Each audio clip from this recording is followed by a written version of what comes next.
Welcome to the Human Factors and Ergonomics Hub, a series of educational podcasts that showcase the connection between human capabilities and good work design, brought to you by the Human Factors and Ergonomics Society of Australia.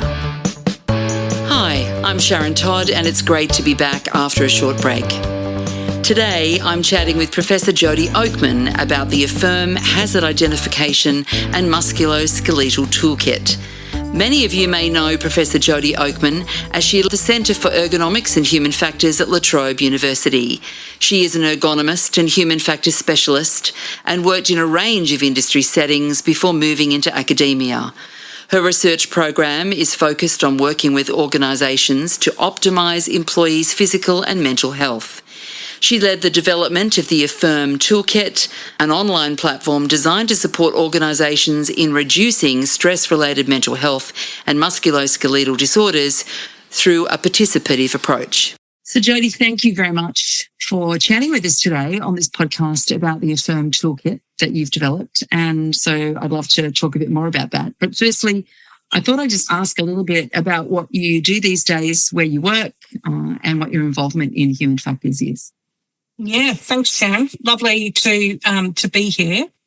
I am in an academic role at Trobe University. So I have a teaching and research role, and so I teach on our master's program in ergonomics, safety and health, and I lead a team of people who do work in health and society, and that includes a team of ergonomics and occupational health people who work in the field of who are teaching and researching in the area of ergonomics, safety and health.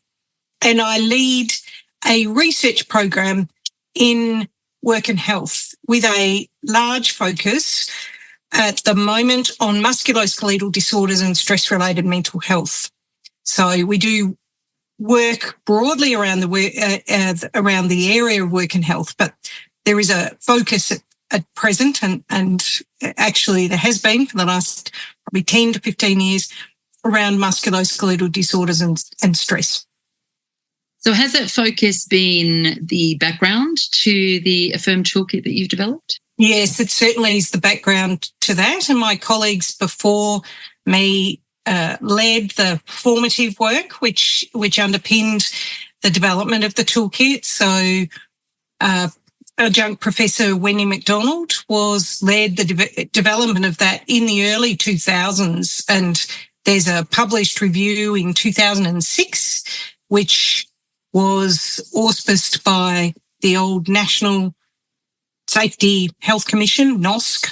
That's not quite the right acronym, and that review really highlighted this dual role of physical and psychosocial hazards and musculoskeletal disorder prevention. And that led the early work in really establishing that in the workplace setting. So really trying to translate that research into practice, which is really at the heart of our research program at Trobe University, is around that translation. We're all come from a practitioner background. So I worked a long time in industry as a ergonomist in a range of different industry sectors like Bosch and Ford, all these manufacturing places that now don't manufacture here.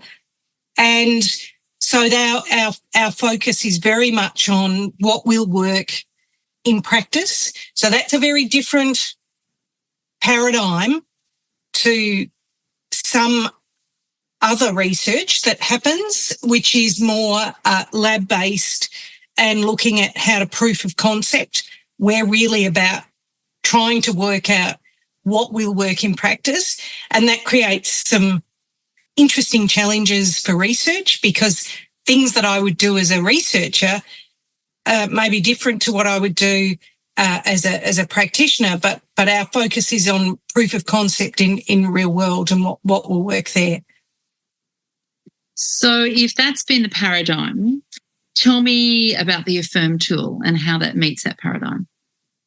Well, the early work identified that there was a lack of tools and methods to actually identify physical and psychosocial. So the premise of the toolkit is around identification of psychosocial and physical hazards in musculoskeletal disorders. And so there were, and still to this day, very few tools. In fact, then there would have been none to do that in a way that workplaces could interpret. And I mean, I'm the first to admit that some of our early attempts were not that easy to use in practice because we were trying to work out what do you include, what sort of questions do you need to work out what are the hazards, and then how do you action those? And back in those early days, and even when I really started to work in this field in, say, 2010, the regulators, apologies to all those listening, were not really on board. So we did have some funding through ISCA based here in Melbourne, and which WorkSafe Victoria is a contributor. So the Institute for Safety, Compensation and Recovery Research, which helped us do some small pilot work. And this is my pause here to say that the funding landscape for research in occupational health in Australia is really awful, truly awful. If you look at the cost impact of musculoskeletal disorders on society, massive, 24 billion conservatively per annum.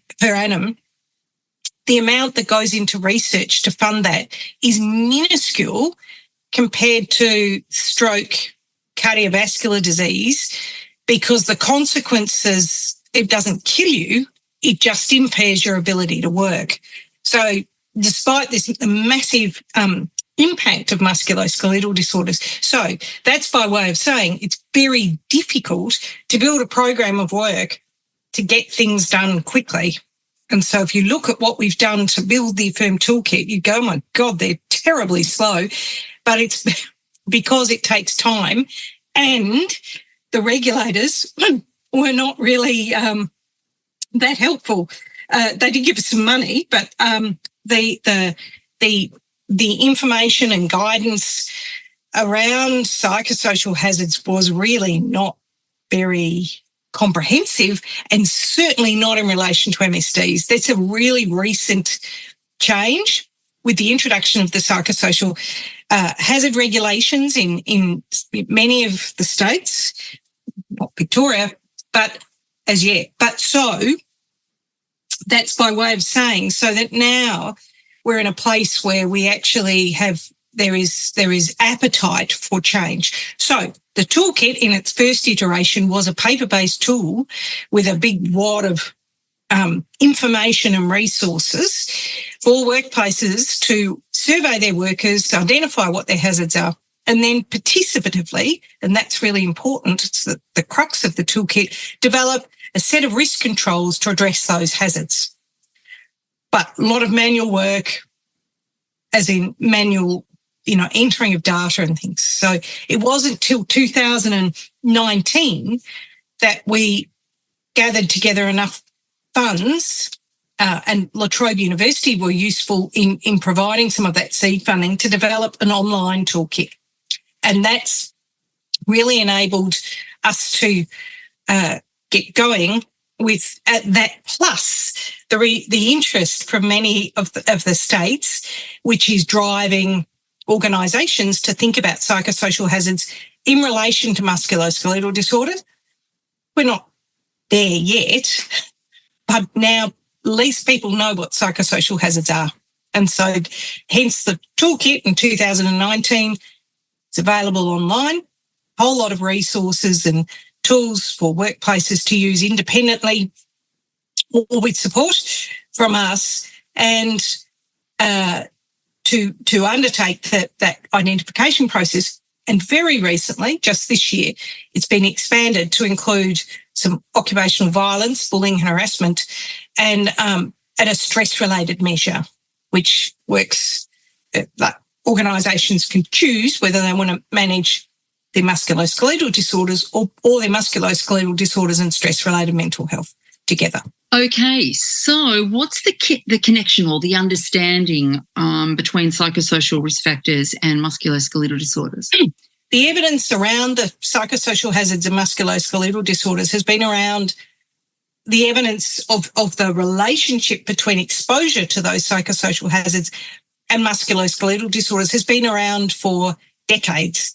So, you know, in the mid 80s, there were models showing those relationships and demonstrating how exposure to those hazards causes a stress response, a physiological stress response, which then can result in stress and then musculoskeletal pain and discomfort.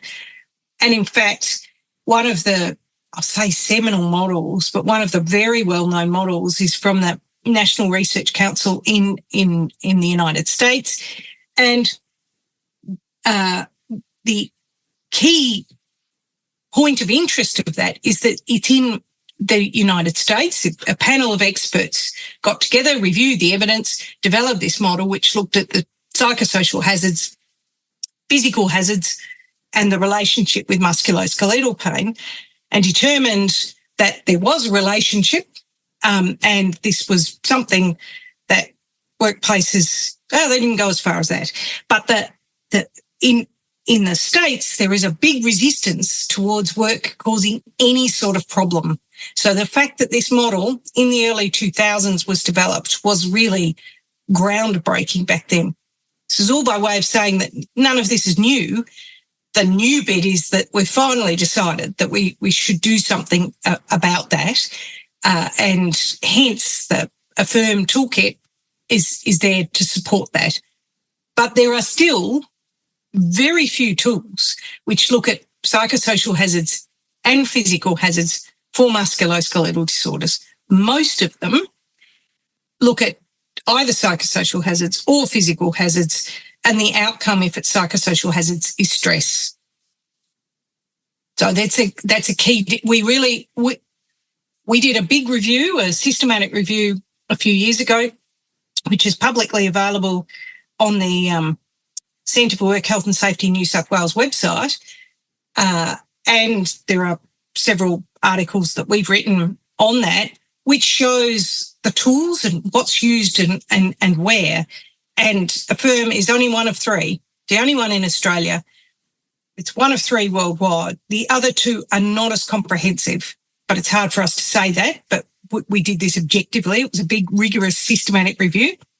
So it is unique in the Australian landscape and relatively unique worldwide. So what are some of the psychosocial risk factors and hazards that the tool covers? Well, the tool covers there are, depending on which version you're using, whether you're managing stress or musculoskeletal disorders and stress, the number of hazards varies from 40 to 50 hazards, individual hazards that it covers. So it's very comprehensive. And we've mapped this against several of the regulator lists. Won't name them, but the coverage is comprehensive and based on a number of very widely, such as the Copenhagen Psychosocial Questionnaire, WOAC, the Work Organisation Assessment Questionnaire, and the physical hazards were developed by us at La Trobe and have been tested rigorously in a number of different domains. So it covers it's got a lot of breadth, and it looks at how those hazards are associated with the outcome. And that's really important because many of the tools available, and there are some good tools for different things, so I'm not dissing other tools. Many of the tools available identify what the problem is, but they don't offer organisations any way to prioritise what those are or what the relationship is between these health outcomes. So the stress-related mental health and MSDs. And that's important because organisations do not have unlimited resource or time to manage hazards. The regulators might think they do, but they don't. So they do need to have some way to prioritise what's the most important. And usually if you get organisations doing something, that will lead to benefits with other hazards. So, if you focus on a hazard, it doesn't only address that. Often it'll address things like communication, or, if you put things in place about how much control people have and you work out some things to improve their job control, you also, by way of doing that, improve the communication processes because you've actually talked to them. So there are a number of different mechanisms through which you get benefits, not only from the hazards that you prioritise through the toolkit process. So you've mentioned the word participative, and you've indicated that this is a really important aspect of it, and this is an integral part of the design of this tool. Let's talk about that. We know participation is really important in ergonomics and occupational health problems. It's different to consultation. This is involving workers in both asking what the problems are and developing the solutions to address those particular hazards. That is the underpinning premise of the toolkit.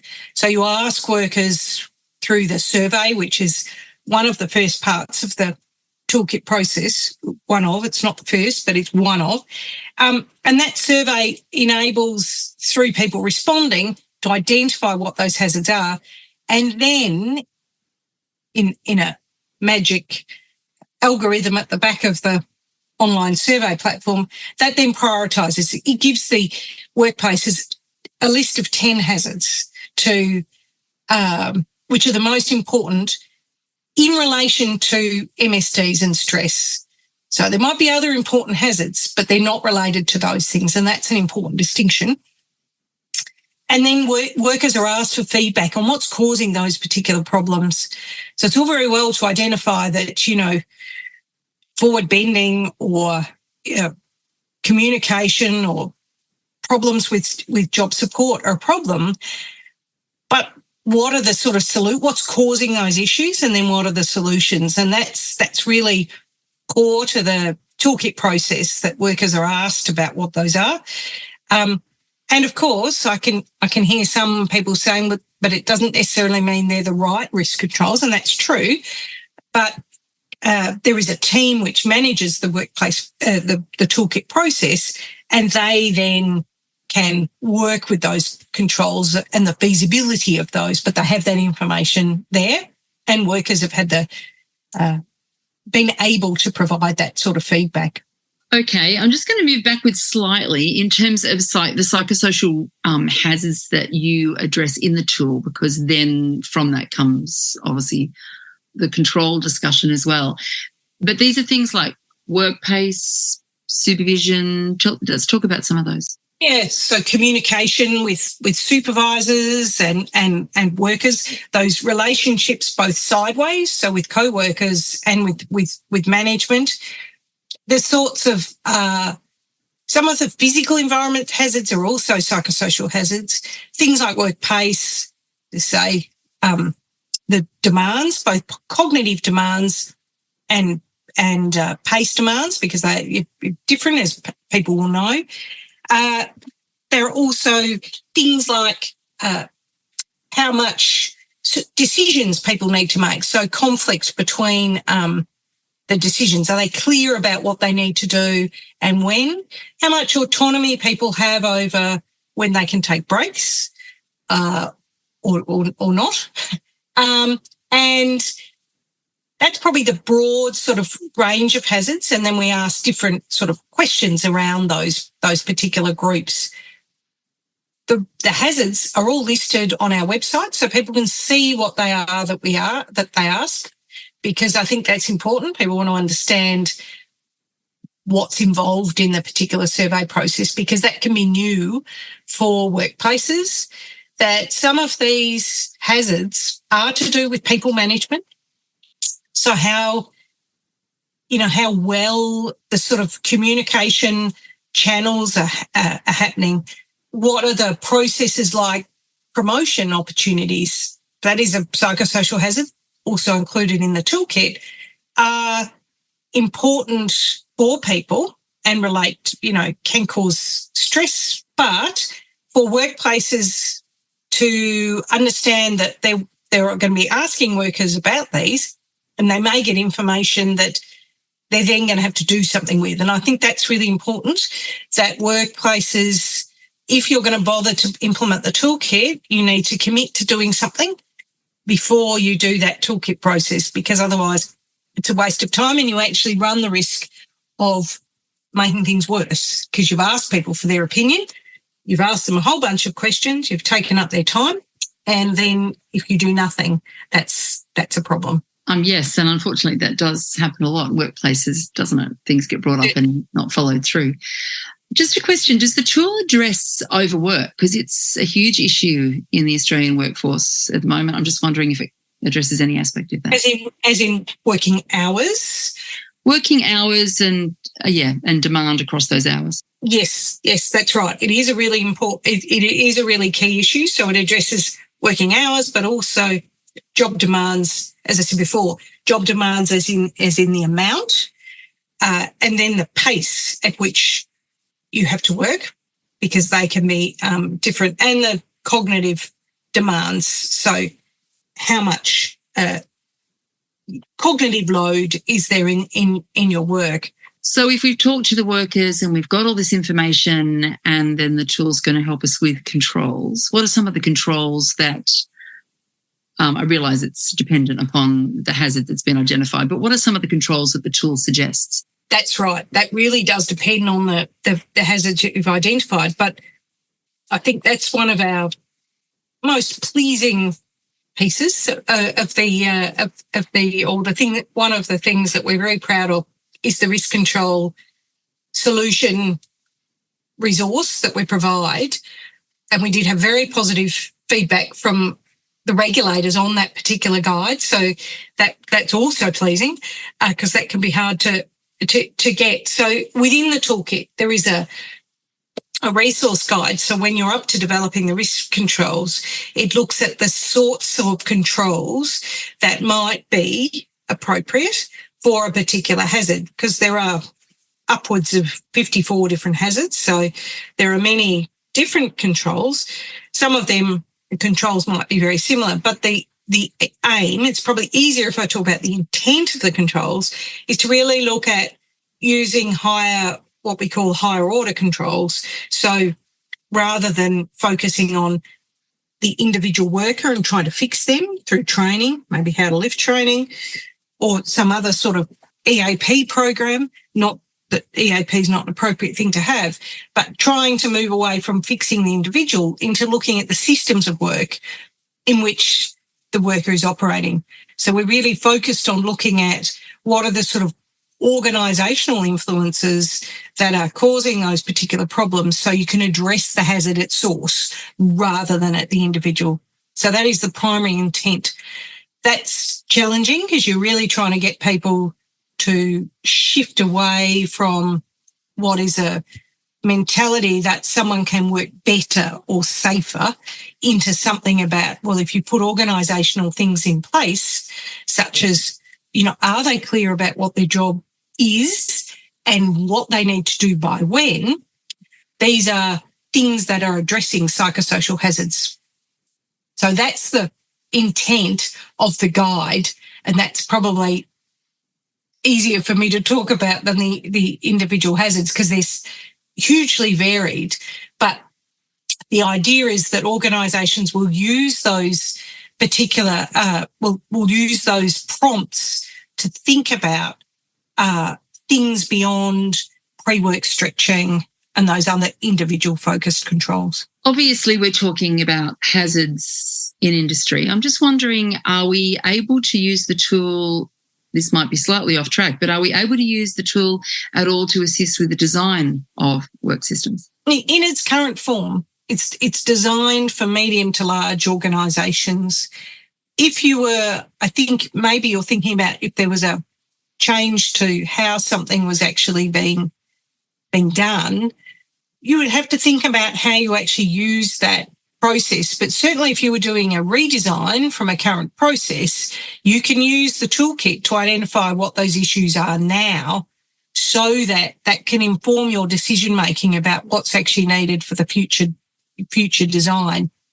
So yes, you could, and then you can use. If I'm all about checking whether or not things actually work. You then, and that's a really important part of the process, is to go back and check, did that actually address the problems it was supposed to? So you need to resurvey workers to find out what's changed. Hopefully, what hazards are reduced, or what have you made worse? Because sometimes new design, changes in design can actually bring about new problems, and you would be able to identify those with the toolkit. That's an important point, because risk, we have emergent risks, and risk is a dynamic area. And so you would resurvey, wouldn't you? Don't you resurvey? So that's part of the process. We say 12 months, but that depends on how much you've implemented and what the intent is. And so if you've implemented your changes and you want to check what it's done to those hazard levels, that's when you resurvey. If you've done nothing, you don't resurvey.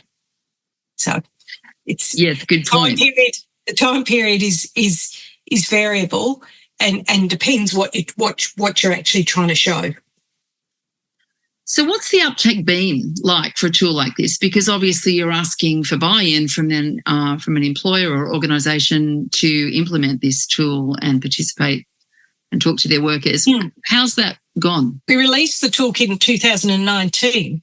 So in 2020, we all went home, particularly in Melbourne, for quite a long time. So it wasn't a great. So we were off with a bang, and then things slowed down. So we're really on.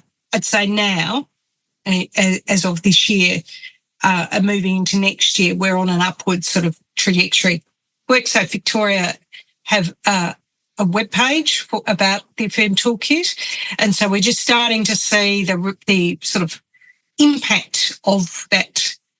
So we've got over 900, maybe more than that now, close to 1,000 organisations who've registered interest, and then we've got probably around 150 organisations that will be more work groups that have implemented the toolkit, and we have probably between 4,000 to 5,000 workers who have undertaken a minimum of one survey, or maybe two. So that's a good, from our end. We want more, of course, but that's a good start, given what we're trying to get, as you point out, workplaces to do, which is to change practice, and that takes time. So we're, happy with that. And then I think from now, particularly because this is the year really where the psychosocial regulation shift has been, should we say, more pronounced, that we start to see more, a real increase in uptick. So what do you tell management when they're fearful of opening Pandora's box by asking their workers what's wrong? Yeah, it's a good question. Well, I don't tell management. I tell the people we deal with are the people who are going to run the APHIRM toolkit in their organisations. So they're the WH professionals, the ergonomists, who are going to lead that implementation process. And what we tell them is that they are obligated, just because they can pretend they don't know about problems, they're obligated to identify what are work health and safety problems, issues in their workplaces. So the toolkit provides a very clear way for them to identify what those issues are and then to demonstrate what they're doing. So it's a very easy way to demonstrate their obligations. Now, you'll probably, regulators listening to this will go, oh, no, that's not right. And it will vary amongst the regulators, but I have been in rooms where we've been doing training with regulators, and in some cases supported by regulators, and So I'm not going to profess to be able to talk about what their role is, but it provides a way to identify what those problems are. Then they have to do something about it. So that's the key. You can't just use the tool and say, here we go, we've identified what our problems are, great. So when I'm talking with WHS people, or including ergonomists, about the toolkit, then I make it clear they have to work out what language will work in their workplaces. That's not something I can tell them, but I can give them information they need, and that's all in the toolkit. There are a whole range of slides and resources that they can tailor to the message that will cut through in their organisation, because they're so wildly different. It would be impossible to work out a salient message that cuts through. So, but we know the types of things that will work, and they're in the toolkit for people to use. Do you have a case study that you can quickly share with us at all? There are some published case studies that WorkSafe Victoria funded, which are available on our website. We can get to them through the WorkSafe Vic website for organisations who've implemented the toolkit. In manufacturing, there's a health example, and those case studies really articulate the sorts of challenges that people had in getting the message across, and then what worked and what were the benefits. And probably I can point people to those, but probably I could just pull out a couple of key takeaways from across the case studies, which may be of use, and then people can read them in more detail. The difficult thing is working out how you're going to get senior management on board. In at least a few of probably actually in most of the case studies, the messaging, the organisations were ready to try something new. So they had done standard things and found they weren't working. So the MSD problem was stagnant. And so they recognised, the leads in those organisations recognised they needed to do something different. So they were looking for a tool to help them. And so the APHIRMToolkit was there ready for them to undertake that implementation. And that's really a key message. I think that your organisation needs to be ready to undertake that implementation process. And if they're not, focus on getting them ready for the implementation, not on trying to implement something because you feel you have to. It won't work. But and then once they undertook the implementation, the thing they really liked was the tool gave them an avenue to have a discussion with workers that they didn't have before. So some constructive dialogue. So it really enabled them to identify what those issues are. But beyond that, it gave them then something, well, these are the issues. Why are they an issue? And then what do you think would work? But it formalised that. So that was a really important part. And in at least a couple of those organisations, some of the groups had been quite tricky. So we say there were some communication challenges, and this helped. So that the leads, what we call the risk management team leads, who leading the process, talked about how they liked the dialogue that they were able to have, and employees said, you can have a complaints box, but where does that go? This was like a formalised process to actually do that. It's more, the toolkit is more than a complaints box, but you can ask for feedback, and that feedback box can sit there empty forever. But this sort of forced the dialogue part, which I think was really pleasing for us to read about what that's what we hoped for, and then that's what it actually did. But then I'd encourage people to read for the finer detail in the published case studies. I like the fact that workers have the opportunity to come up with controls. So no doubt that's been well received. Yeah, that's right, because we know that if workers are invested in those risk controls, they're more likely to work rather than whatever that control is sitting in the particular corner. It can be with psychosocial hazards. I mean, I think the other thing to say is that people imagine psychosocial hazards to be bigger than Ben-Hur. Yeah, these are going to be really difficult. But in actual fact, they're often the things, there are some, some things are small and quite easy to fix. They feel big, but some of those communication issues can be easily solved once they're identified. They don't require equipment or expensive controls. They require some processes to improve how communication is done. That can be harder than you think, but they're not expensive. What are some of the biggest challenges for you, either in developing the tool or implementing it, or even feedback you've had from users? I think that for users, you mean, or for me? Well, it's a double-barreled question, really. So let's maybe have you tell me what you think the biggest challenges have been, maybe for you developing or implementing this tool, given that COVID's been in the middle, and then we might talk about what the biggest challenges for users are. I think for us, it's actually getting people understanding that I think you can use the tool. It's freely available. People can register. So people need to know it's there. I think people feeling confident about using it. We offer training in how to use the toolkit. It's good if people do the training. Many people don't.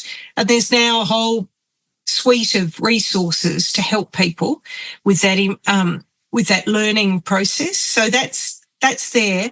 From my end here, the hardest thing is getting organisations on board, but then sticking with the process. So getting them to do what they need to be doing anyway, but with running the full APHIRM process from hazard identification right through to controls, implementation of the controls, and then resurvey. Actually doing that follow-up work is really difficult to get workplaces to do that. And we can tell that because we can see the data about how many workplaces do the second survey. So the difference between this tool, we're not talking about the challenges for users for a second, but the difference in this tool is that it's a supported process if they walk through the process with you? We don't support them unless they're engaged with us. They're using it independently. There's no fee to use it. If they wish to have support, they can. That's an additional service. They have to pay for that bit. So there's no charge to use the toolkit or the resources within it. If they choose to engage with us either through one of our research programs or as a fee for service, and we have a number of organisations across Australia doing that currently.